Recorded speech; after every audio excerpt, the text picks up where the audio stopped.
I thought buying a house would be simple. I was wrong. Her name was Karen. Big smile, bigger attitude, HOA president extraordinaire.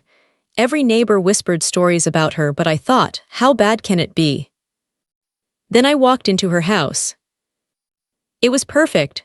Sunlight spilling through huge windows, hardwood floors, a backyard made for summer barbecues. I felt it in my chest, this was home. Karen smiled, but it wasn't a friendly smile. It was the kind that says, I already know everything about you, and I don't like it. She handed me a folder. Here, she said, everything you need to know about living here. I opened it. A 50-page HOA rulebook stared back.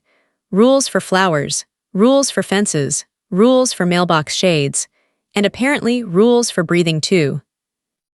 I laughed, she did not. The walkthrough began. I tried to focus on the house. Karen focused on me. Every room had a story. Every story came with a warning. The garage door opens this way.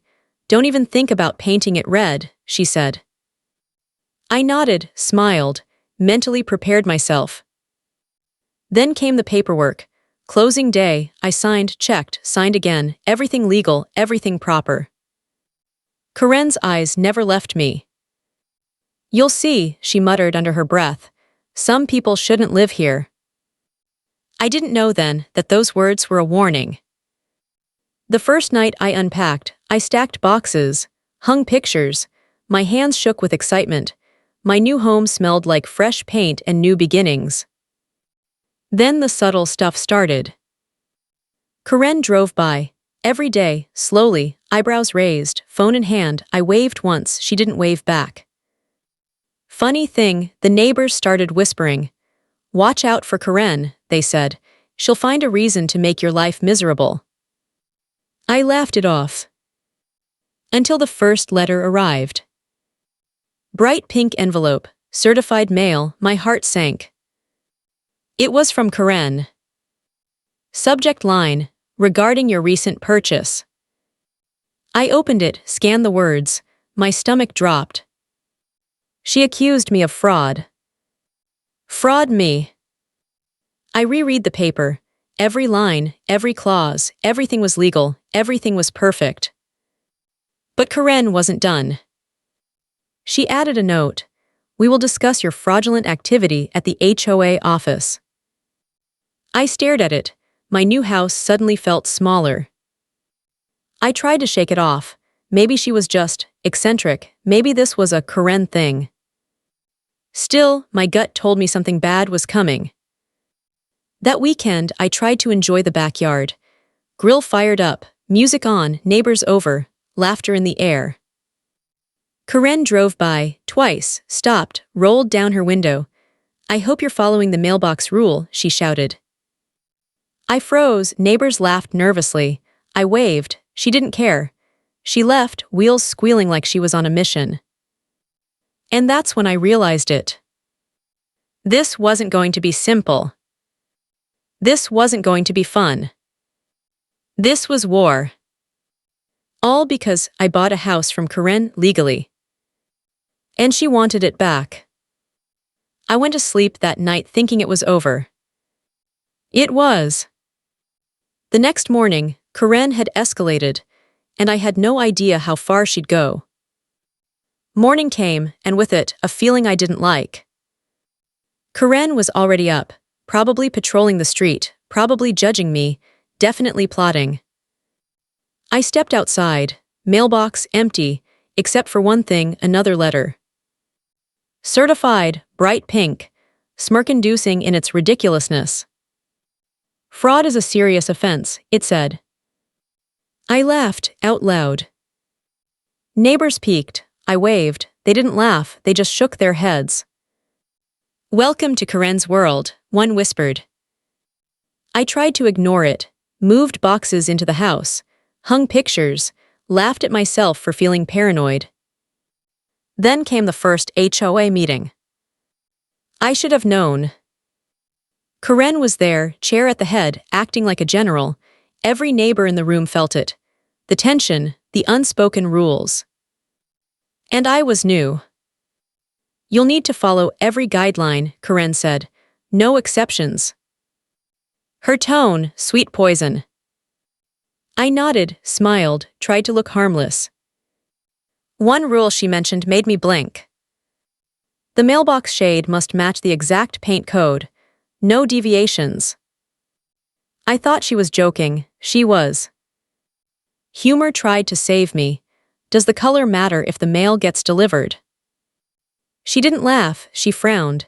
It does when you live under my watch. Neighbors stifled smiles. I suppressed a laugh.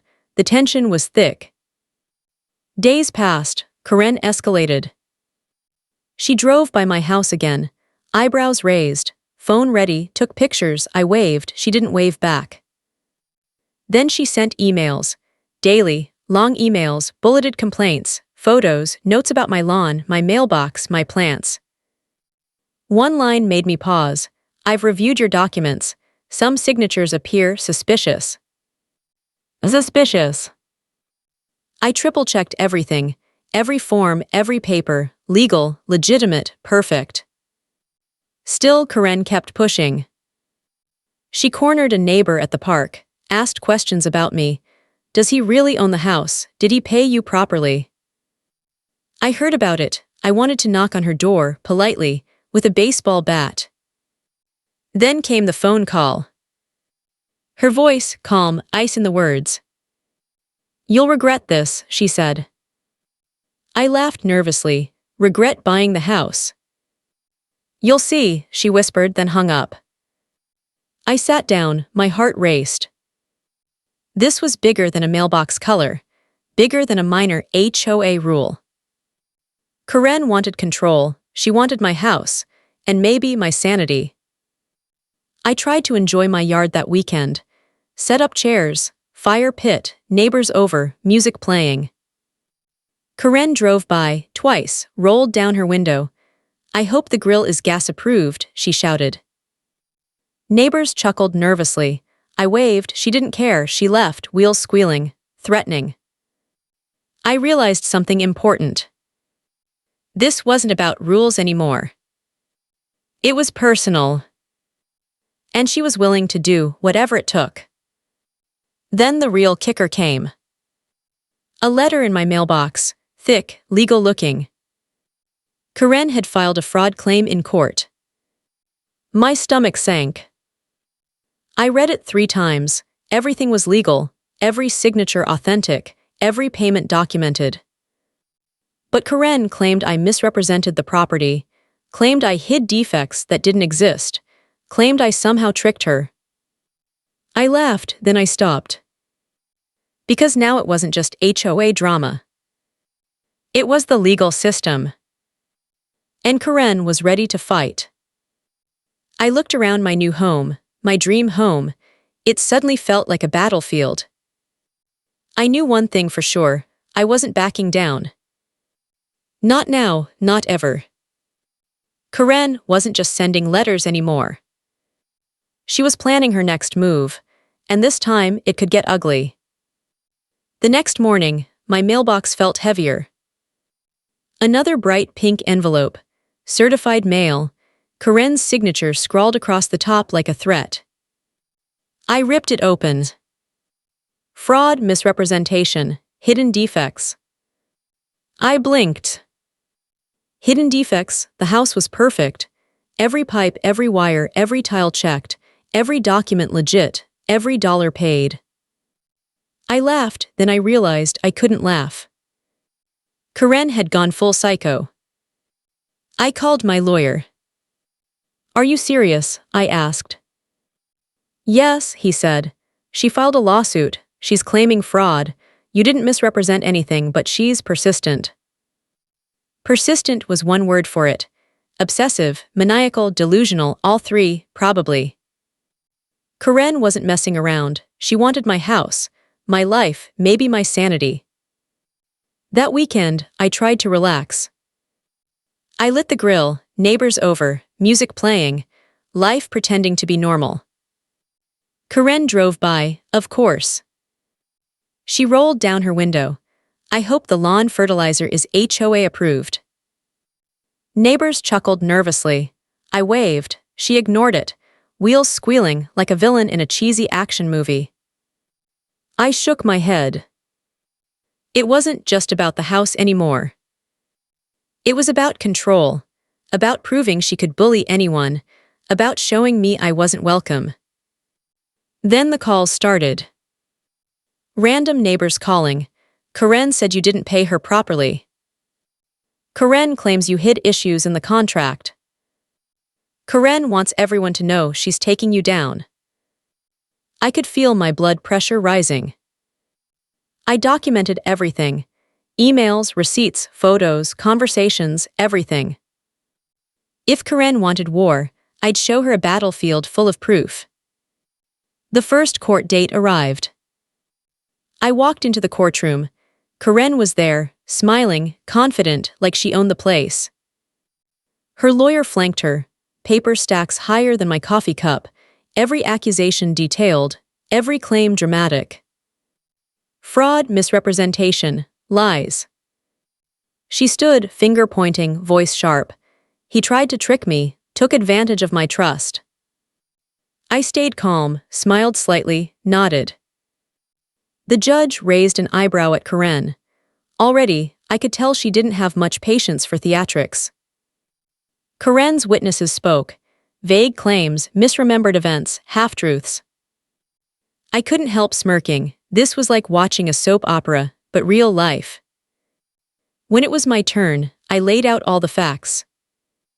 Every signed paper, every payment, every document, legal, perfect, bulletproof. Karen squirmed.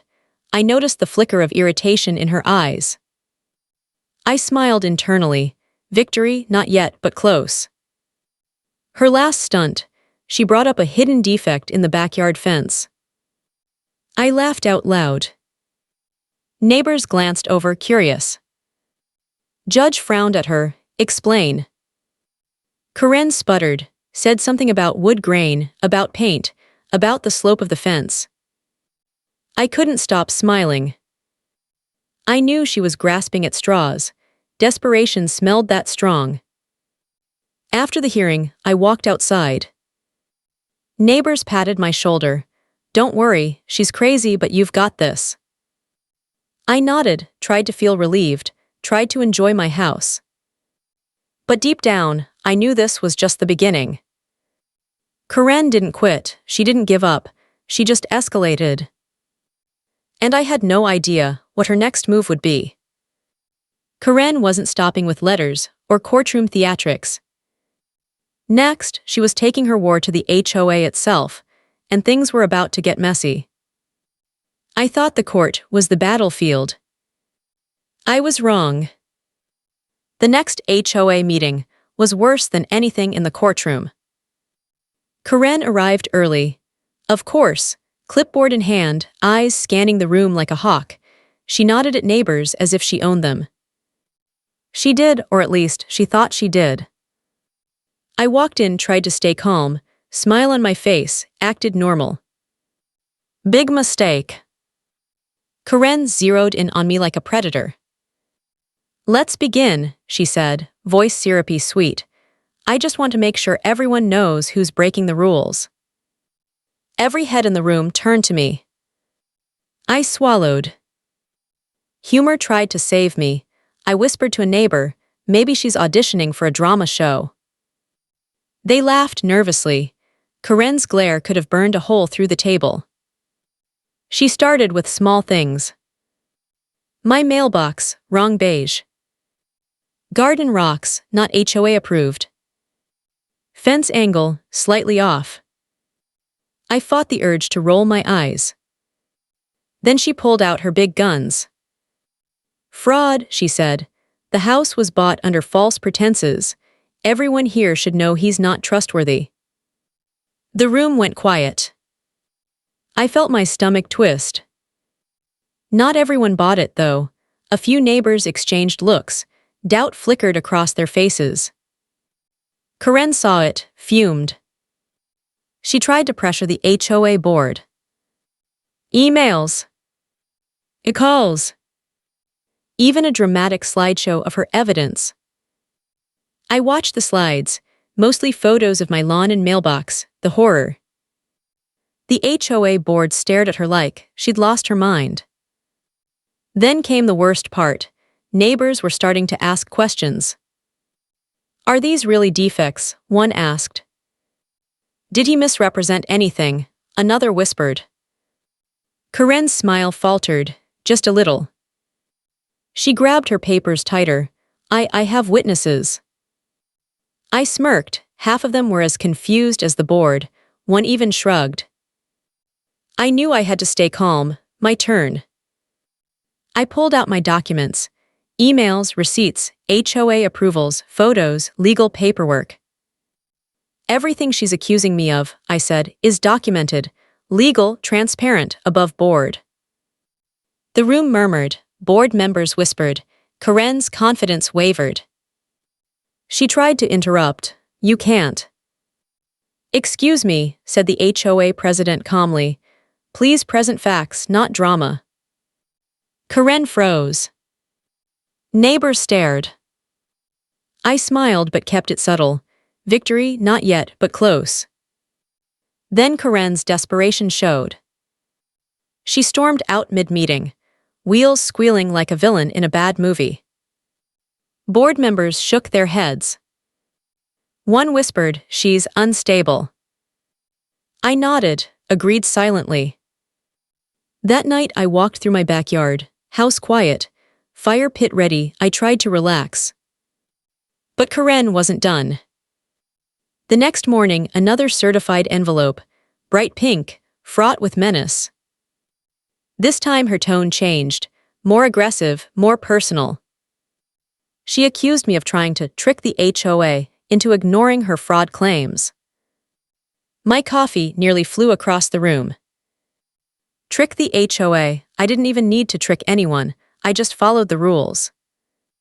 Then a call, neighbor on the line. "Karen's rallying more people," they whispered. "She's organizing a petition." A petition, for what? To kick me out of my own house. I gritted my teeth. This was no longer just court drama, no longer just HOA drama.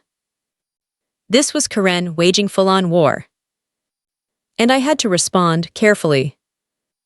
One mistake, and she could turn the entire community against me. I decided, gather every proof, every witness, every document. Because Karen didn't know the half of what I was ready to do. Karen thought she was winning, thought she had the HOA in her pocket. But she didn't see my next move coming. Karen wasn't giving up. Not for a second. By now I knew she was relentless, obsessive, maybe a little unhinged. She started small, harmless-seeming stuff. Emails at 7 a.m., 11 a.m., 3 p.m. Pictures of my lawn. Photos of my mailbox. Notes about my fence. She even left a Karen-sized complaint folder at my door one morning. I laughed, then shivered. Then she escalated. She tried calling neighbors, asking about me.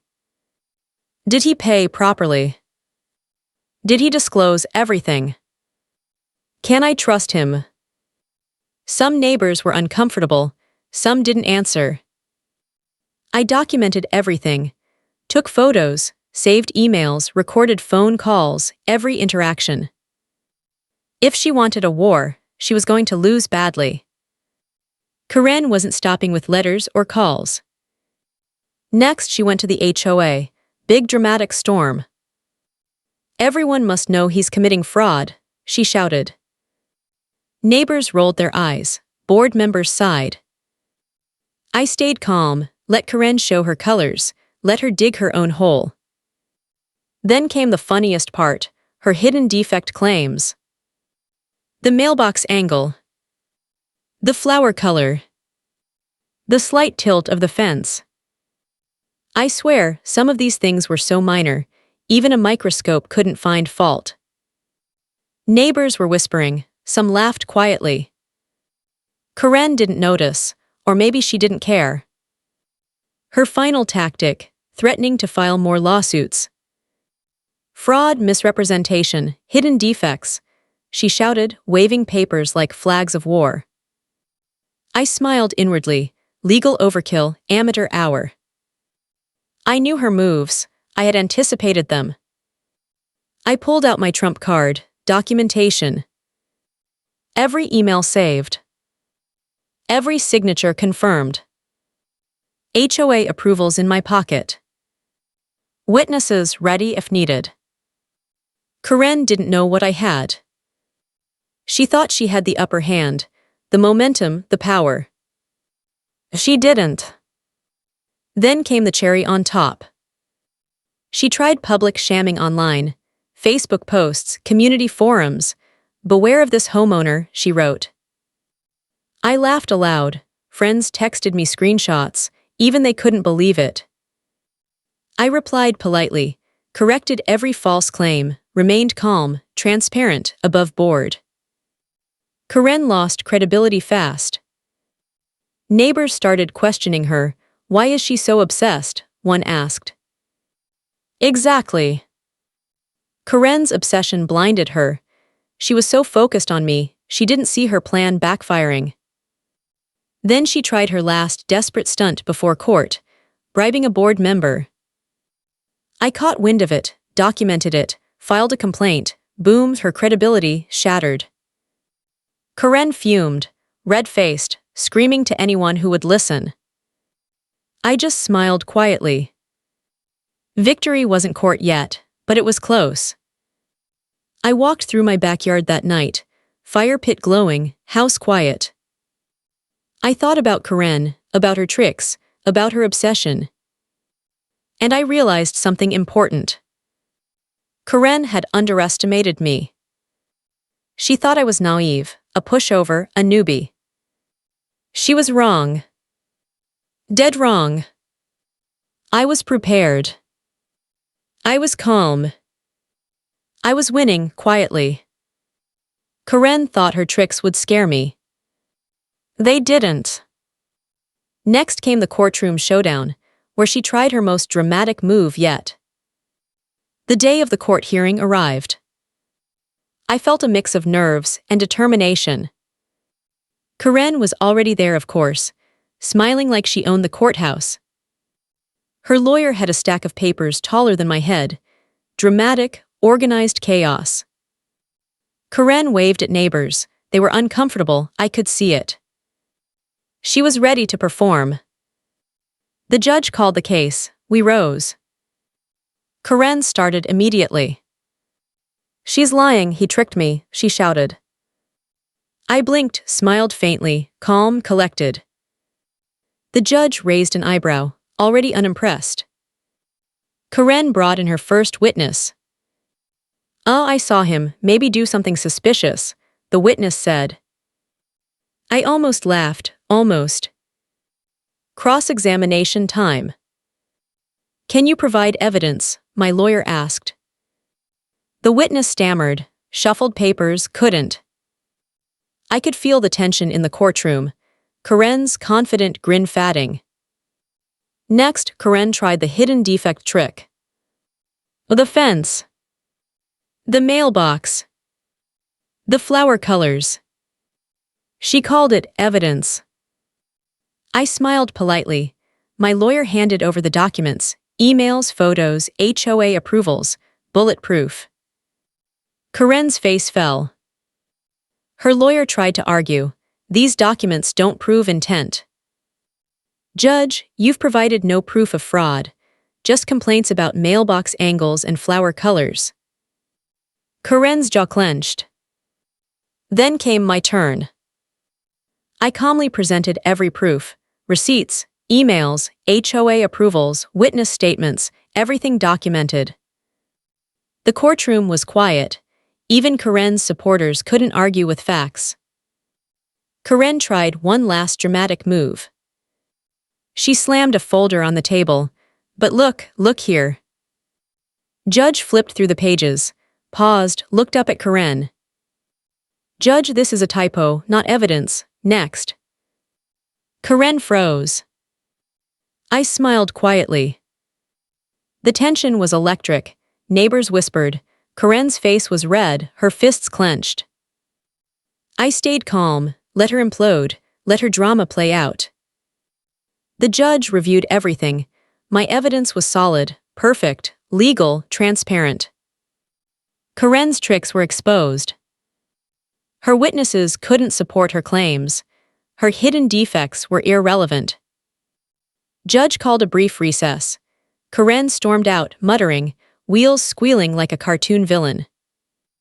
I walked outside, heart racing, adrenaline pumping. Neighbors congratulated me quietly. Some whispered, she's unhinged. I nodded, agreed silently. I knew the battle wasn't fully over. Karen could still appeal, still try something wild. But for now, the courtroom had seen the truth.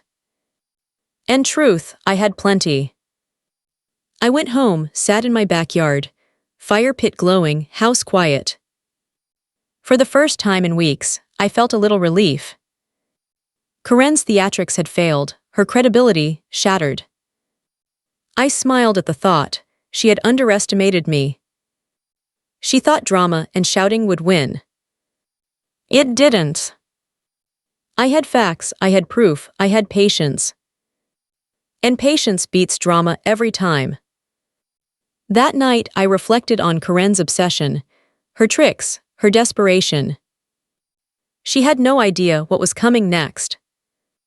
Because Part 7 was going to be the twist she never expected. Karen had one last move. A stunt, a loophole, something to try to snatch the house.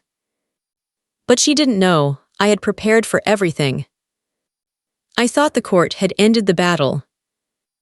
I was wrong. Karen wasn't done. She had one final trick up her sleeve.